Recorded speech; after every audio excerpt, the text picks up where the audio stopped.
Let's get some team grades for the 2023 season, and this will be the Pac-12. Let's first talk about Arizona State. Last year, they came off a record with 3-9, and as we can see, they repeated the same thing this year. I think a lot of people thought Rashada was going to be the answer for Arizona State, and he maybe wasn't terrible, but he definitely wasn't the answer. Their season this year was a bit up and down, which is kind of surprising, but it started at the lowest of lows, losing to Oklahoma State, then getting blown out by Fresno State, not even putting up a point, then even losing to Cal. But then they flipped it around, had a one-score loss to Washington, beat Washington State, and also beat UCLA. But I don't think Arizona State fans wanted the same record as last year, so I gave them a D-.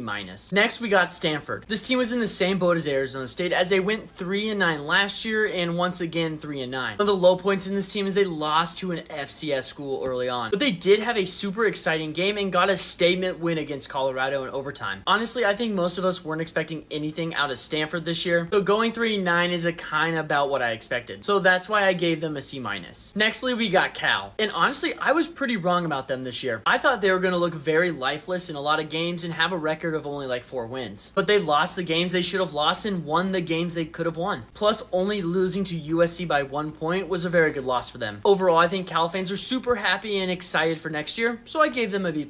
Next, we got the Washington State Cougars.